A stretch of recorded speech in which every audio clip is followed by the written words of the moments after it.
Olá, que alegria ter você aqui com a gente no canal do Grupo Excel para mais um podcast. E hoje está muito especial. Hoje nós estamos em dupla aqui, eu e o Matheus. O Matheus já vai cumprimentar todos vocês. Mas hoje vai ser um podcast diferente, que nós vamos ter aqui uma entrevista.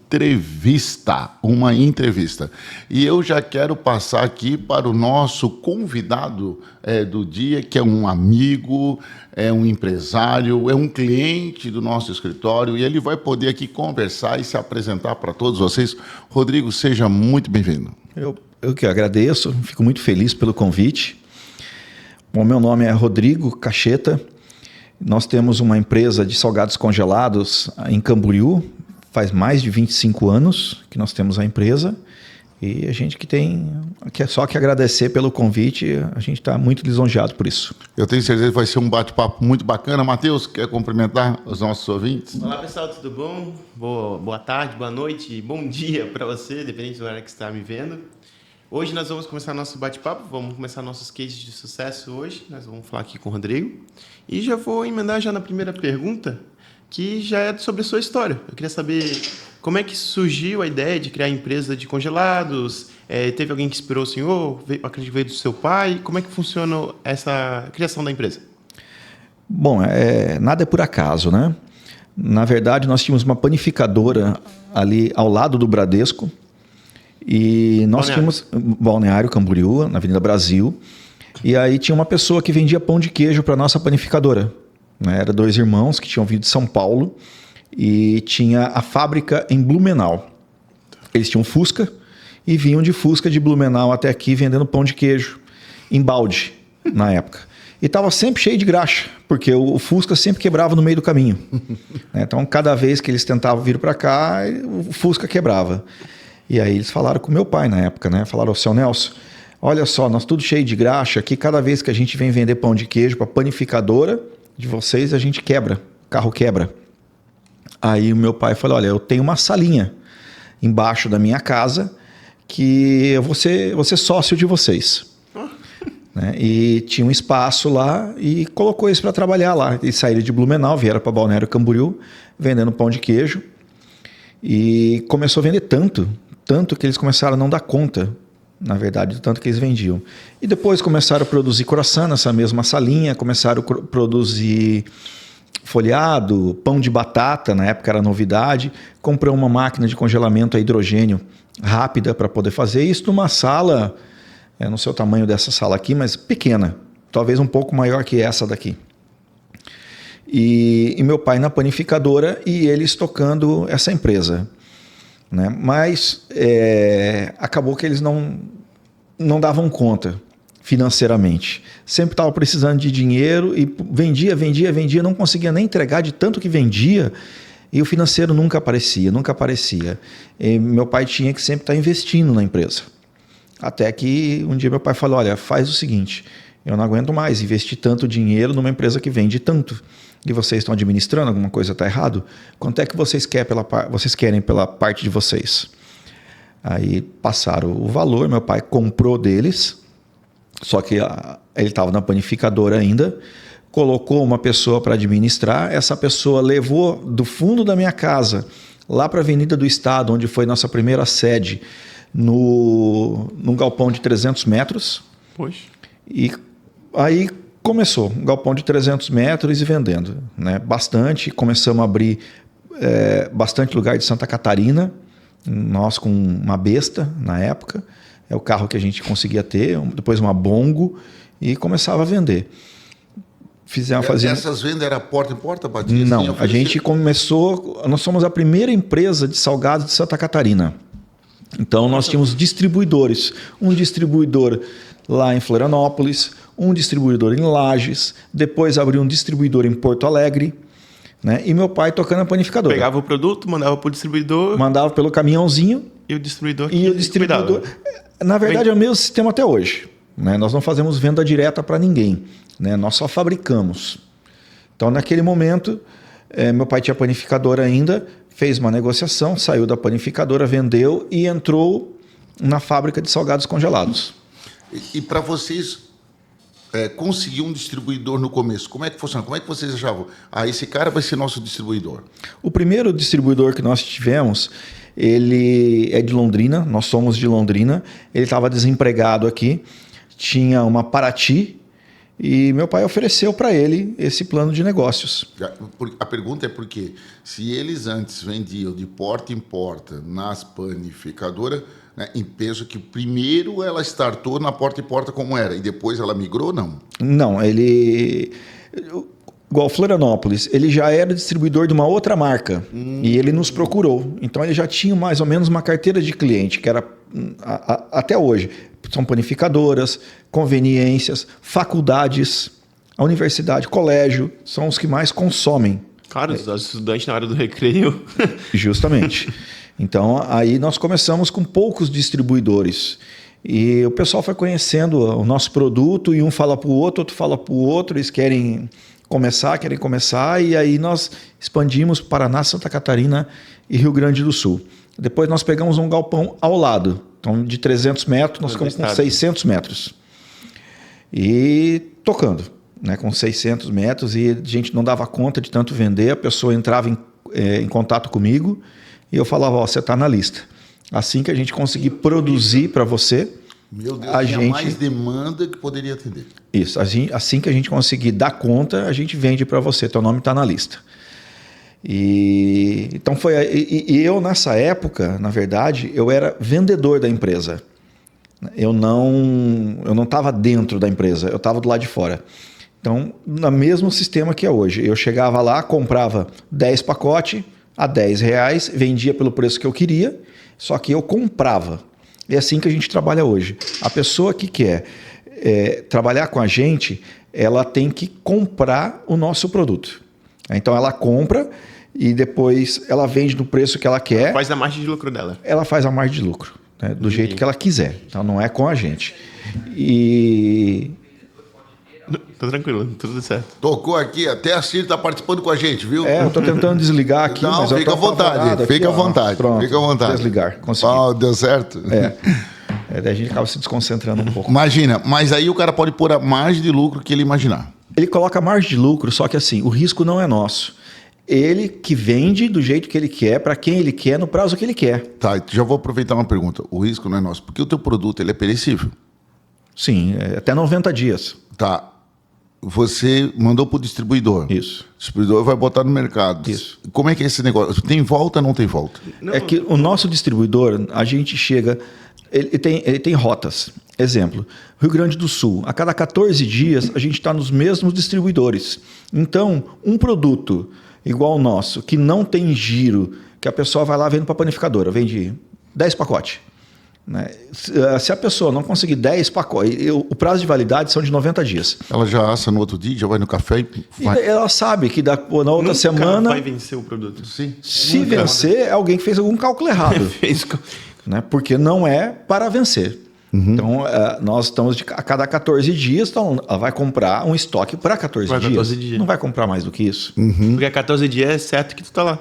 Nós estamos lá, ela vai fazer o pedido daquilo que ela quer, o tanto que ela quer, e nós vamos entregar o tanto que ela quer. Nós vamos dar um prazo para ela e daí em diante, ela, como eu disse, ela que vai descobrir o prazo dela. Uhum. Tá? Aí só retornando da história da empresa.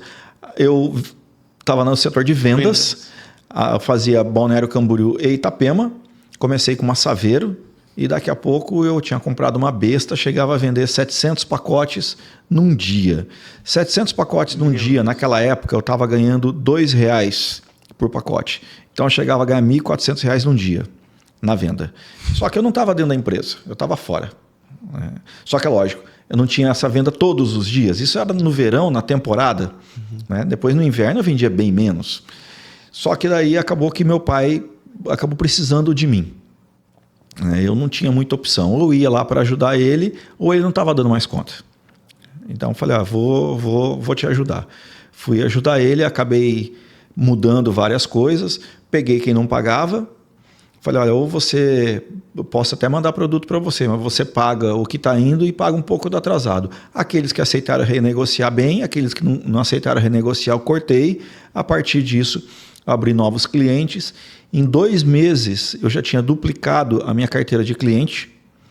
Aí o dono do galpão falou, olha, antes vocês, a Avenida do Estado, onde a gente ficava, que era entre a divisa entre Itajaí e Balneário Camboriú, antes era retirado.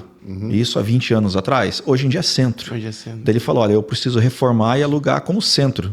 Né? Vocês têm que devolver o galpão para nós. Então, ainda mais questão de viabilidade, muda todo o tempo. Entrada e saída de caminhão. Também. E aí ele conseguia alugar por um preço maior, porque virou centro. Aí nós ficamos sempre aonde ir. Eu conversei com várias pessoas que eu conhecia naquela época para tentar... Estava saindo do distrito industrial lá em Camboriú. Inclusive, conversei com a Magda, na época, né, lá da contabilidade, para ver se nos ajudava. Ela tinha as influências dela. E comecei tentando com o Edinho. Né? Tentei. Que era o prefeito na época. Que era o prefeito na época. Não deu certo. E ele ia tentar se reeleger, não conseguiu, entrou a Luzia no lugar. Aí eu levava pacote de pão de queijo para a Luzia. E tentava, levava o pacote. Ela já sabia, era menino do pão de queijo. E também não estava conseguindo nada. Até que eu não tinha mais o que fazer. Atrás da Balarote, onde é o correio, eu ia pegar aquela sala. Sim. Já estava com o contrato na minha mesa para poder assinar. Né? Tudo certo para poder assinar o contrato na minha mesa. Eu ia assinar naquele dia. Aí a Luzia me ligou. Falou, Rodrigo, consegui um terreno para você. Falei, tô indo. Né? Peguei, fui lá. É o terreno onde nós estamos hoje, no Distrito Industrial. Eles cederam aquele espaço para nós. É lógico que em cima de uma pesquisa de quantos empregos, investimento, sim, tudo isso, né? Meu pai foi tocar a obra enquanto eu continuei tocando a empresa. Então, falei, manda ver que o seu Carlos Luz, na época da contabilidade, ele era o proprietário dos galpões, ele está querendo, eu não tenho o que fazer. Meu pai foi lá, tocou a obra, nós colocamos o dinheiro que precisava na época, levantamos. Ficou uma linda indústria, né? E já faz 17 anos, nós somos uma indústria, na época, agora muitas chegaram, né? Muitas indústrias novas chegaram, mas nós fizemos jardinagem, ficamos uma empresa mais bonita naquela época, 17 anos atrás. Nós saímos de 2 galpões de 300 metros para, hoje, só de área construída, nós temos 1.000 metros. Nossa. E nós temos 2.500 metros de terreno com 1.000 metros de área construída. A logística, estacionamento e tudo. Lugar para caminhão, doca, tudo isso daí. Antes era um calor também lá na outra empresa, né? Agora está tudo funcionando, refeitório, está tudo certinho agora. Que lindo. Uma pergunta, nesse tempo, a empresa tem quantos anos? A empresa tem 25. 25 anos. E eu sei que teve o desafio da transição, da compra, de abrir mercado, de inadimplência, mão de obra que eu acredito, embora muita coisa industrializada, mas precisa tal. Um dos grandes desafios, o que tu terias para comentar com a gente? Qual foi um dos grandes desafios aí? Finanças, empréstimos, o que tu pode relatar se fosse... Olha, eu digo que todo desafio é um aprendizado. Nós não tivemos assim, grandes desafios. Né? Todo dia é um desafio novo. Todo dia é um problema novo. Né? Já tivemos desde o furacão, pegou a nossa empresa e tirou o teto.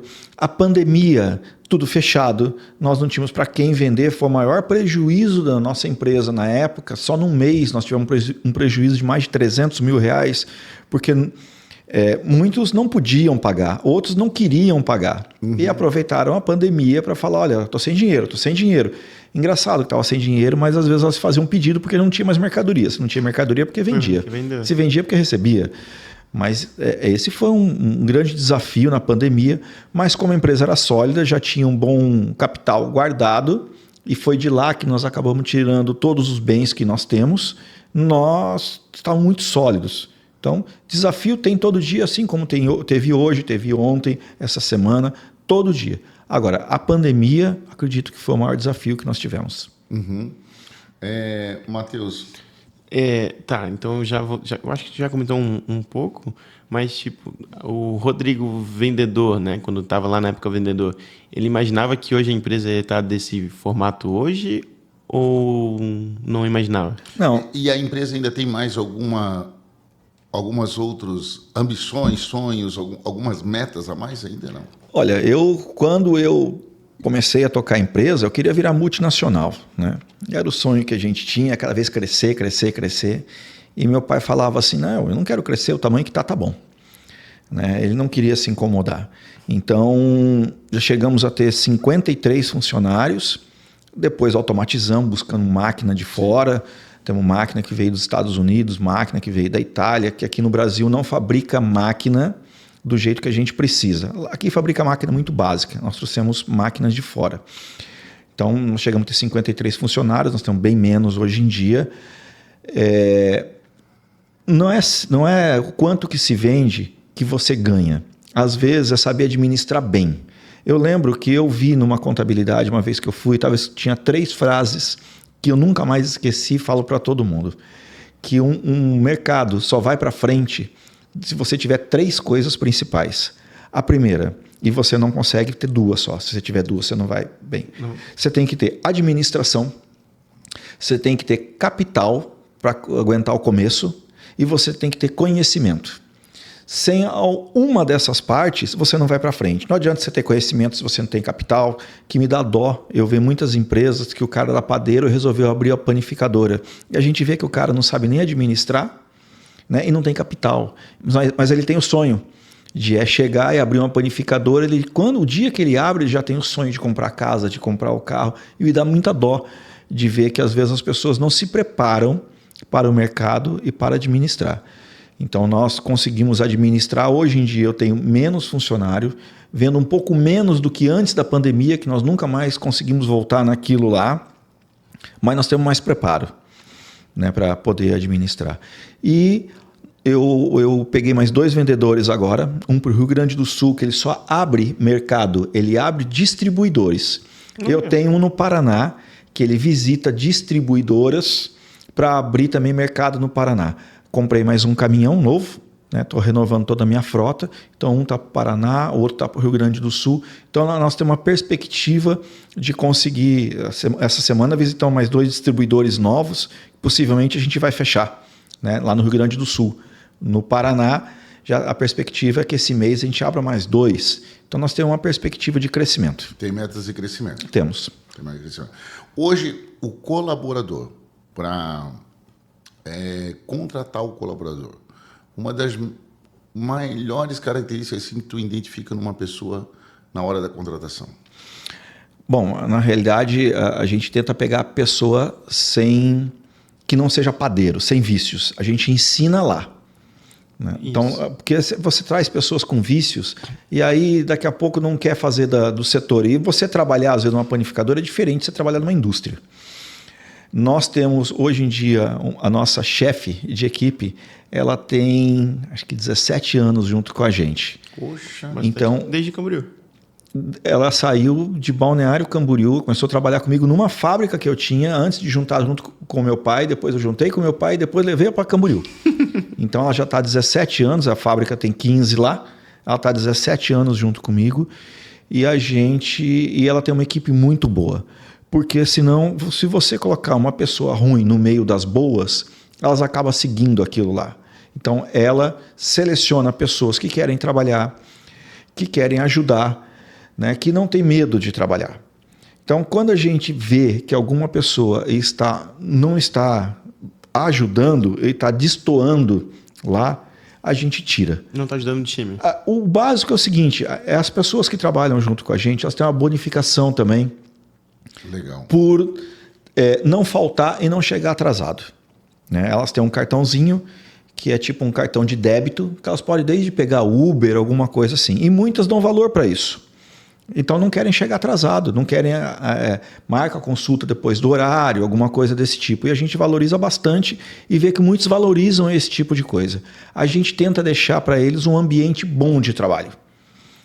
Aí aqueles que querem trabalhar, que se identificam, né? Tá bom, então eu tenho muitos funcionários, a maioria deles tem mais de 10 anos comigo. Nossa. E eles não querem sair de lá, porque trabalha de segunda a sexta. Não trabalha sábado, não trabalha domingo, não trabalha feriado. É o horário das 8 a meio-dia, da 1 às 5. Nossa. Às 5h30. Então eles gostam de trabalhar lá e nós pagamos um pouco acima do piso do mercado. Uhum. Outra pergunta. Algo que o empresário sabe que tem um peso muito grande, que é a carga tributária no nosso país, né? Então, a carga tributária e a questão também de burocracia, esse processo. Entra muito naquela história da último comentário que tu falou do padeiro que tadinho, que ele tem o sonho, mas não tem o preparo, né? Uhum. Hoje, dentro da gestão, tanto entender do negócio, que peso que tu dá para isso? Para o cara buscar benefício fiscal, buscar entender a legislação, entender a sua carga tributária, para saber precificar o seu valor, saber o custo do CMV de verdade. O que isso pesa hoje na gestão de um negócio? Eu acho que isso daí entra dentro da parte de administração. Né? Quem não sabe administrar, isso daí também... O governo ele ganha muito mais do que eu. O meu salário, eu acho que deve ser 1/4 do salário do governo. A gente sempre brinca que o governo é o sócio majoritário da empresa. Sim, porque ele não precisa estar trabalhando, só que a parte dele tem que... Porque se você não paga em dia o tributo, a taxa de juros é caríssima, que você tem que pagar. Se ele que está lá em cima. Né? Então, a multa, tudo... Então, nós temos que saber gerenciar, saber comprar, quem dá crédito de CMS para nós, saber vender, saber o tipo de empresa que a gente vai utilizar, se é Simples Nacional, se é lucro presumido, alguma coisa desse tipo assim. E, como eu falei, como você vai comprar, você está comprando por um lucro presumido, você tem que saber se a pessoa está te dando crédito, porque às vezes você está comprando por um Simples Nacional que não está te dando crédito nenhum. Então, tudo isso daí ele acaba indo num cálculo do custo. Porque o custo está a energia elétrica, o custo está a água, nós não pagamos aluguel, só que nós temos os impostos, nós temos a folha de pagamento, nós temos a embalagem, o congelamento. Né? Então, fora o imposto, agora nós entramos no mercado livre de energia. E isso um benefício está sendo de R$5.000 a menos de energia por mês. Então, uma economia significativa. Se você começa a fazer cálculo de algumas coisas... Chega no final do mês, dá um bom resultado. Nós temos lá uma bomba de diesel. Então, nosso caminhão é abastecido dentro da nossa empresa, que sai o combustível mais barato do que parar no posto. Nossa, que legal. Então, tudo isso daí você tem que medir. Às vezes, nós chegamos a uma conclusão ali que tem algum motor que gasta muita energia elétrica, é mais barato você comprar um motor novo do que ficar com aquele motor que é um consumo muito grande. Tu comentou na questão da energia, né? 5 mil, vou ver o tamanho dessa empresa, 5 mil, digamos, não é nada. De 22 mil que a gente pagava, a gente conseguiu fazer, então, que 5 mil pode não ser nada dependendo do valor da tua conta. Agora, se minha conta está em 20, 21 e caiu para 16 ou para 15, faz muita diferença. 25%. E nesse 5 mil, deixei de pagar, aí pode investir em outra coisa para melhorar e começar a crescer mais. Então, tu está crescendo mais a tua empresa, diminuindo o teu custo. É onde a gente consegue elevar a nossa margem de lucro. Uma pergunta. Hoje, eu sei que o foco de você está na distribuição, atender os distribuidores, não atende o consumidor final, né? Então, não tem nada na questão de e-commerce, porque existe muita venda hoje pela internet. Vocês não trabalham com venda na internet? Não trabalhamos. Não trabalham com venda? Não trabalhamos. Só mesmo com os distribuidores? Só com os distribuidores. Pergunta, tá. Agora eu vou fazer uma pergunta à parte. Questões de produto. Como é que tu faz pesquisa de mercado? Como é que faz para lançar um produto novo? Ver se está valendo a pena vender esse produto? Quantos produtos tem hoje? É que assim, se você for contar sabores, exemplo, o pão de batata tem 7 sabores. Frango, queijo... O folhado tem mais não sei quantos sabores. Então, aí são 70 itens. 70 itens. Mas pode ser que, se você for contar o folhado como um, o croissant como outro, o pão de queijo como outro, né? Então... De 1 para 10. Pode ser. Mas aí dos 10 tem 7 segmentos, digamos assim. Isso, tem sabores diferentes. Isso. Então, o que a gente tenta fazer? Igual, nós estamos tentando desenvolver um hambúrguer duplo, né? Que tem 2 hambúrgueres com um molho de queijo, alguma coisa desse tipo assim. Passa por um teste, a gente fica 3, 4 meses testando, porque nós temos que saber, lá no cliente, ele vai assar, quanto tempo é o descongelamento, quanto tempo aguenta na estufa, se esse hambúrguer não vai ficar... Aumenta a quantidade da massa para ver se está cozido do meio? Isso, tem que olhar. O hambúrguer, você vai colocar ele, você vai já pré-assar ou você vai colocar ele cru lá no meio? Né? Se você colocar ele cru, será que o calor vai penetrar vai torrar fora e não vai cozinhar? Então passa por Nossa. Não é muito fácil, não é muito simples não. Não, demora uns 4 meses para desenvolver um produto. E eu tenho um problema, sabe, ali. Eu não, né? Mas eu vejo que as pessoas têm um problema do novo. Então, às vezes eu lanço um produto, fico tão decepcionado, porque às vezes chegam os vendedores e falam, olha, lancei tal coisa. E é um sonho, às vezes, que você está lançando ali. E o cara, às vezes, não pega nenhuma amostra para poder levar. Então, eu tenho algumas dificuldades do seguinte. Às vezes, a pessoa que tem o sonho de ser o vendedor, pega lá, então, ela chegou num salário de 4 mil, 5 mil reais. E é o salário que para ela tá bom. Tá bom. Então, ela estabiliza ali. Ela não vai dali em diante. E isso, para nós, é uma dificuldade muito grande. Porque eles não querem que você coloque outro vendedor. Exemplo, Balneário Camboriú. Eu tenho 3 em Balneário Camboriú. Cabe mais um? Cabe, porque me dá uma dó cada vez que eu vejo um café abrindo, alguma coisa abrindo. E tu não tem produto meu. A mesma coisa a gente faz com contabilidade. Vê um cliente, uma pessoa abrindo e fala, pô, não sou eu. Isso, não sou eu. Né? E eu penso assim, o cara tá ganhando dinheiro, por que ele não vai lá oferecer? Às vezes eu falo, e eu como vendedor nato, que eu comecei como vendedor, eu dá vontade de vender.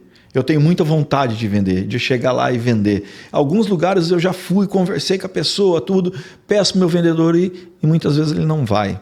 Isso me decepciona de uma forma, porque outra coisa que acontece, o modo de preparo é muito importante do meu produto. Um croissant ele é vendido congelado, então você tem que chegar no cliente, você tem que esperar ele crescer, porque antes de fermentar a gente congelou. Então ele tem que fermentar, ele tem que crescer. Então às vezes dá errado no cliente, e aí o vendedor ele não se propõe a chegar no cliente e tentar fazer. Ele olha dentro da estufa, vê que está feio e ele não tem a capacidade de falar assim, gente, vocês erraram. Deixa eu ensinar para vocês. Justamente, eu falo para eles, olha, por que você não dedica... Ele pega, bate uma foto e manda para mim, fala, não cresceu. Eu falo, cara, não tem como assar uma foto aqui. Né? Então você tenta, uma opção, você traz o produto. Ah, mas aquela tia já faz 10 anos que faz igual. Fala, mas o produto varia. Como ele tem fermento, no verão ele cresce mais rápido. Eu ia falar isso agora, a temperatura muda totalmente. No umidade. Inverno, o forno. Às vezes o forno, ele é forno turbo, é forno que não é turbo. Então tem muita variação e me dá muita dó ver muita gente assim que não quer se preparar, não quer vender. Então tem muito campo e dá para ganhar dinheiro. Mas como qualquer campo, assim como a contabilidade ou qualquer outras coisas, você tem que se preparar, você tem que ter resposta, você tem que ser bom. E eu falo que muitas vezes tem muito concorrente meu que não vão para frente, mas tentam. E aí eles ficam torrando o preço para poder entrar no meu cliente.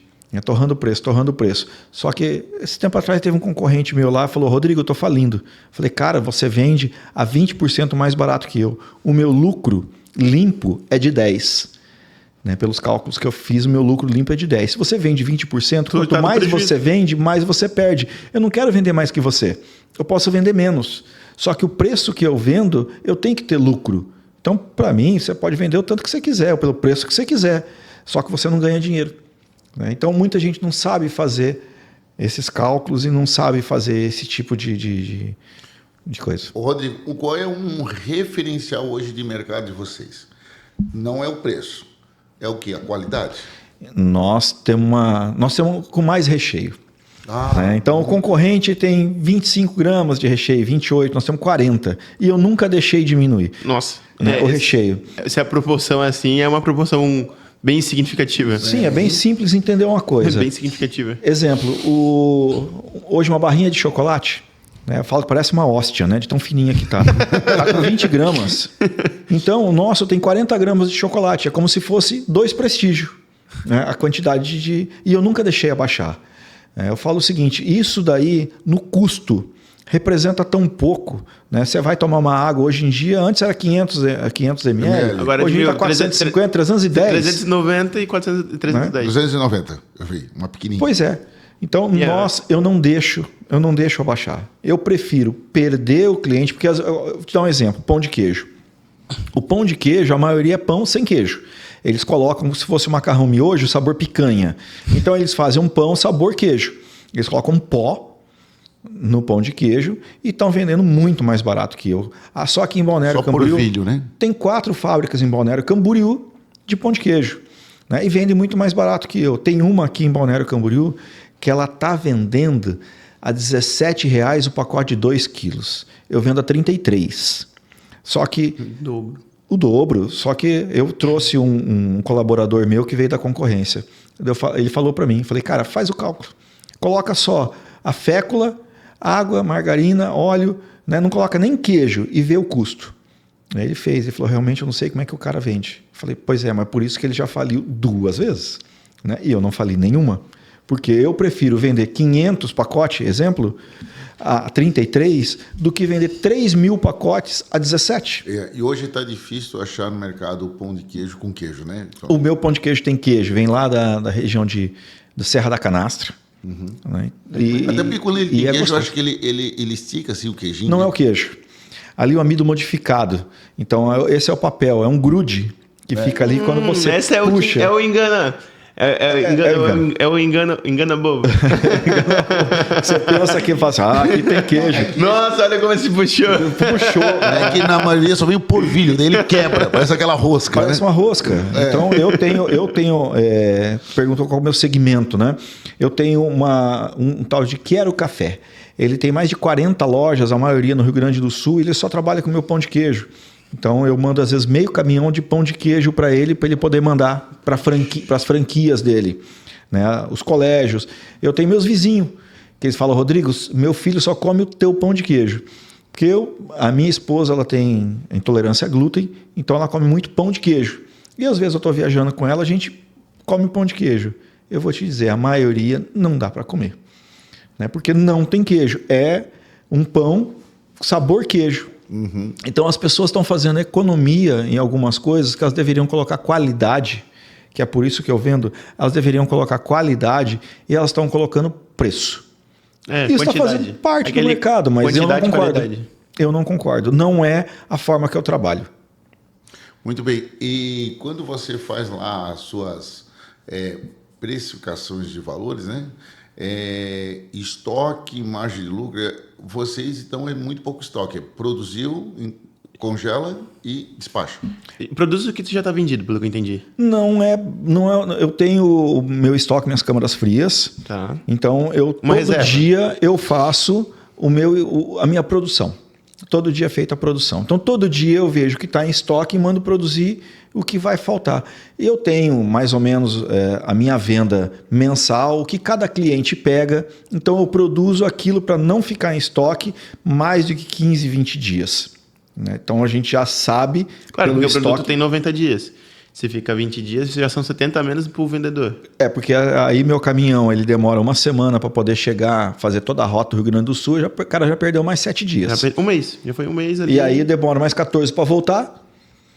Então o meu estoque regulador é em cima da minha venda e graças a Deus todo dia eu trabalho em cima daquilo que eu vou vender. Eu não tenho um estoque grande nem nada parecido. É porque tu já tem um histórico de a quantidade que aquele fornecedor pede daquele material. Eu já fico preparado, que chegou agora 3 pallets que vai dar quase 1 tonelada de pão de queijo para esse meu cliente que tem essa rede. A rede. Então, para ele, chegou o pedido hoje, que é terça, amanhã eu começo a produzir para ele. Então, quarta-feira eu começo a produzir. Quanto tempo demora para produzir 0,5 tonelada de pão de queijo? Eu estou produzindo 0,5 tonelada de pão. Eu consigo produzir 1 tonelada por dia. Nossa! Eu consigo produzir 1 tonelada por dia. 1 tonelada de pão de queijo por dia. Fora os outros produtos, né? Porque é uma maquinária muito rápido. Então tu consegue fazer a produção simultânea? Eu tenho 3 produções diferentes. 3 linhas de produção? Eu tenho o pão de queijo, que é uma linha isolada, com uma máquina isolada. Aí eu tenho os folhados, que é outra máquina. E eu tenho os croissants, que é outra máquina, é outra linha. Então, o pão de queijo eu preciso de 3 pessoas para fabricar. Então, no folhado, se eu preciso de alguém do croissant, eu paro o croissant e mando para o folhado. O pão de batata, desculpa, que tu comentou antes. O pão de batata, eu tenho uma máquina que eu trouxe ela... Na realidade, eu importei. Ela é muito legal. Um dia, se puder passar o vídeo dela trabalhando, a cada 2 segundos sai um pão de batata recheado. Nossa! Eu coloco o recheio numa porta e eu coloco a massa na outra. Não sei se alguma vez alguém viu produzindo coxinha nessas máquinas. Então, ela automaticamente coloca o recheio dentro daquela bolinha e coloca 100 gramas de massa e 40 de recheio. Ela sai uma bolinha com 140 gramas com o recheio lá dentro da massa. Incrível. A cada 2 segundos sai uma pronta. Isso é porque é a velocidade que as pessoas conseguem pegar e colocar na forma. Que se eu quiser deixar mais rápido... Eu coloco. Antigamente eu usava 10 pessoas durante um dia todo para fabricar pão de batata. Hoje eu uso 3 pessoas durante 1 hora, o que eu usava 10 pessoas antes. A máquina está no valor de 1 milhão e pouco, só que se você fizer um cálculo em 2 anos, ela se paga. Tem que fazer isso. Rodrigo, alguns ramos de atividade tem aqueles período assim sazonal, né? Aquele período mais forte. O teu caso do ramo alimentício ali que tu distribui, tem algum período que maior venda, menos venda? Existe isso não? Agora, em novembro, começa a cair bastante. Novembro, dezembro e janeiro cai muito. Imagino porque seja contra as férias escolares. Justamente. Pois é, todo mundo aqui na nossa região, no litoral, ganha dinheiro e diz que é com o verão. Eu não. Eu dou férias coletivas. É nas férias escolares. Sim, eu dou férias coletivas, porque eu vendo para quase toda a rede SESI e Senai também, inclusive no Rio Grande do Sul. E agora eles estão para entrar em férias. Então estão para fechar já não tem mais aluno, então é um dos meus maiores compradores, vai fechando. As universidades começam a fechar tudo. Então eu caio 50% mais ou menos. Nossa. Se não for mais. É bastante coisa. Para mês de dezembro e mês de janeiro. É mês de fevereiro, começa... Revolta. Só que assim também. Mas engrena só em março também. Março. Volta em fevereiro, mas engrena em março. Ah, e legal. E como é que esse tua venda tem prazo? Como é que tu trabalha na carteira? Eu não entendi a pergunta. Quando tu vende, dá prazo para o teu comprador, 30? Sim, eu tenho 2 formas lá. Quem compra à vista, à vista eu quero dizer um boleto de até 7 dias, eu dou 5% de desconto. Uhum. E quem compra a prazo, 21 dias, alguma coisa desse tipo assim, então eu dou esse prazo para ele em boleto bancário, nota fiscal, tudo certinho, é o prazo que eu dou para o meu cliente. E como eu falei, o prazo, se ele quiser dar mais prazo do que isso, não é comigo. Você e o distribuidor. Ele com o cliente dele. Uhum, ele, consumidor, ele fica à vontade. Isso mesmo. E eles devem atender também, porque daí não teria, só pergunto por causa dessa questão do sazonal, essas lojas de conveniência de posto de gasolina. Eles trabalham com muita loja de conveniência. Está mudando um pouco, e eu não quis entrar ainda, a forma de consumo. Porque os postos de conveniência, eles estão querendo um produto pronto, assado. Eu não quis entrar ainda nisso pelo seguinte, para eles é mais fácil você pegar e esquentar no micro-ondas. Hoje em dia tem um tal de um forno regenerador também, né, que é caríssimo, aquele forno. Eu já se chama combinado, é isso o nome desse forno? É um forno regenerador. Desculpa, é tipo aquele do Subway. Isso. Aquele que dá uma aquecida, uma torradinha por fora, engana e vai embora. Porque para conveniência, aí não tem quebra. Porque se até o final da tarde, o final da noite, alguma coisa se não vendeu, eles têm que jogar fora. Então não tem quebra se você for lá, se você fizer um pedido, eles te entregarem e aquecerem na hora. Só que eu falo o seguinte, o cheiro, quando você está fazendo um pão de batata, um pão de queijo na hora, é outra coisa dentro, assim como você vai comprar um pão francês. Você não quer comprar um pão francês aquecido no micro-ondas. Você não quer comprar uma pizza aquecida no micro-ondas. Então, o mesmo produto. Eu tentei a semana passada novamente, depois de muita insistência, fazer o croissant. Deve ter que mudar todo o produto, eu imagino. Não tem que mudar todo o produto, mas o que acontece? O croissant eu já tentei assar em forno, né? Eu tenho forno lá, tentei assar, congelar e depois aquecer. Para eu aquecer no forno elétrico dá um problema, porque não chega o calor até lá no recheio, e o recheio ainda fica uma pedra. Para eu aquecer no micro-ondas, ele fica mole, ele não tem a mesma qualidade. Então eu falo, olha, se você vai numa conveniência, de um lado da rua, é feito na hora, descongelou, assou, e do outro lado da rua é requentado, né, a pessoa... Quem que vai vender? Não tenho dúvida. Tem um parque aqui em Balneário Camboriú que pediu para eu vender para eles. Eu expliquei isso para eles. Eles falaram, mas não tem problema, que a pessoa que vem no meu parque, que vem uma vez, veio aqui, visitou, comeu e foi embora.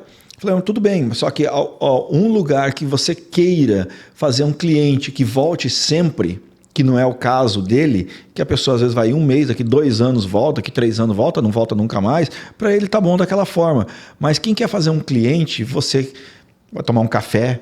Digamos assim, porque o produto dele seria o parque. Aquilo ali seria só um lanche para dizer que tem lá dentro para vender. Lógico. Agora, quem quer fazer um mercado, quer fazer um cliente, quer fazer qualidade, que é aquilo que eu estou vendendo, ele se sujeita a deixar crescer, a colocar no forno, a deixar bom o produto. Aqueles que querem só a praticidade, que hoje em dia vende muita praticidade, independente da qualidade. Aquele que quer praticidade, aí vai produto pronto. É prático? É igual? Não. Muito legal. Olha, temos aí o nosso tempo chegando ao limite, mas eu quero aproveitar aqui para nós concluir. Como passa rápido, hein? Quero aproveitar aqui para nós concluir o nosso podcast, que em média em torno de 45 minutos. Hoje vai passar um pouquinho, que a conversa está boa. Eu quero saber de você o seguinte: vamos deixar uma mensagem para quem empreende, né? Os desafios que tudo que tu encontrou aí na tua história, e o cara hoje ele vai startar. Eu vou startar um negócio. Eu acho que o mercado está aí, sempre tem mercado, sempre tem espaço dentro do mercado, né, em todas as áreas. Qual é um conselho que tu daria? A minha esposa essa semana falou assim: você é diferenciado, né? Eu falei: eu não sou diferenciado. Os outros é que muitas vezes não seguem as coisas básicas, que é chegar na hora, né? Tem muita gente que quer abrir o próprio negócio para poder chegar às 10 horas da manhã. Colocar funcionário para poder chegar às 10 horas da manhã, 11 horas, eu vou ser o dono, né? O dono é o que mais trabalha. Esses dias eu falei para ela, olha, você vai ver os maiores empresários do mundo, eles dormem 3, 4 horas. Né? Vai ver o Donald Trump, quanto tempo ele dorme, quantos livros eles leem. Né? Então você tem que se preparar, independente do ramo que você vai. Se você for catar latinha, esses dias eu vi um empresário que catava latinha, porque tem uns que levam um saco plástico nas costas, tem outros que tem uns carrinhos de 2 andares. Esse é empresário, ele tem um carrinho de 2 andares, ele não precisa de 2 vezes, 3 vezes, ele com uma vez só, ele vai conseguir... Não, e carrega mais com menos peso. Pois é, e o outro sai com um saco plástico nas costas, falta de visão. Então tudo que você vai fazer, faça com excelência. Então eu respondi para minha esposa: não sou eu que sou diferenciado. As pessoas não cumprem horário, as pessoas não cumprem compromisso, as pessoas não têm palavra muitas vezes. Então, e você às vezes elogia. O cara é correto. Isso daí não serve de elogio, é obrigação você ser correto. É obrigação você pagar as coisas em dia, é obrigação você pagar teu imposto em dia, é obrigação você pagar teu funcionário em dia. Em 25 anos de empresa, mesmo com a pandemia, o salário dos meus colaboradores sempre veio no dia certo, que é até o 5º dia útil. Eu pago no 3º, no 4º talvez, mas eles sempre recebem no dia certo. Então meu conselho é: tudo que você for fazer, faça com excelência. Estude. Se você vê que não é para você, não tenta, porque pode ser que não dê certo. Agora nós vamos terminar fazendo um ping-pong. Eu pergunto e você me dá uma resposta. Vamos tentar em uma palavra. Tipo, um empresário. Donald Trump. Donald Trump. Um alimento. Chocolate. Água. Deveria beber, mas não bebo. Verdade. É vida, mas deveríamos beber, não bebemos, é difícil. Dinheiro. Não é acima de tudo, né? Dinheiro é bom, mas eu penso que... Desculpa, era só passar uma palavra, mas dinheiro não é tudo, não é acima de tudo, ajuda, mas tem muita coisa mais importante. Dá um exemplo. A tua palavra. A tua palavra. Deus. Ser para a pessoa correta. Eu ia te perguntar, fé. É tudo. É lealdade. Tudo. É tudo também. Você tem que ser leal aos teus princípios. E família. É a base. Rodrigo, foi muito legal a gente ter você aqui com a gente. Deixa eu... Numa entrevista a gente fala pouco, né? Porque quem tem que falar é o convidado, mas eu quero terminar aqui fazendo um testemunho. Hoje, lá no nosso escritório, na Excel, a gente está chegando a uma carteira aí próximo de 1.000 clientes. Temos lá um time, acho que uns 45 colaboradores. E dentro desses 1.000 clientes, a empresa de vocês, a gente escolheu a empresa de vocês, o ramo, porque é uma empresa exemplar. impostos em dias, a gente não vê problema com funcionários, com trabalhistas, assim. É uma empresa muito redonda. Então, eu quero aí te parabenizar, né? Do outro lado da mesa, olhando o empresário e vendo que dá para fazer o certo. Se o cara quiser, dá para fazer o certo. Então, a minha gratidão aí por sua vinda. E aí o Matheus faz as considerações dele aí. Não só dá para fazer o certo, como também dá para crescer fazendo o certo. Porque o mais importante, eu acredito que é poder, digamos, dormir tranquilo sem ter medo do outro dia, o leão te pegar ou a Receita Federal bater na porta. Então, quero agradecer você por ter vindo aqui e foi muito bom o nosso bate-papo. E as tuas considerações final, meu amigo? Não, eu que só tenho a agradecer. Eu digo que às vezes eu vou dar... Algumas empresas me chamam para poder falar a respeito do produto, alguma coisa desse tipo assim lá da minha empresa, né? Eu falo que às vezes eu vou dar uma palestra, né? Eu falo que é um tipo de palestra, mas não é construtiva, é desconstrutiva. Porque eu chego lá, eu quero falar para eles tudo o que tem de problema. Porque os benefícios todo mundo já pensa quando vai abrir uma empresa. Você não sabe, são os problemas. Então eu falo, vou dar uma palestra desmotivacional para vocês. Quem for bom, que continue. Quem não for, que mude de profissão. Vai fazer outra coisa. Né? Mas então eu só tenho a agradecer a vocês. Foi uma honra. Fico muito feliz por ter escolhido a nossa empresa. A nossa empresa já está, como eu disse, há 25 anos. E ficamos felizes por estar aqui. Valeu, meu irmão. Um abraço. Valeu.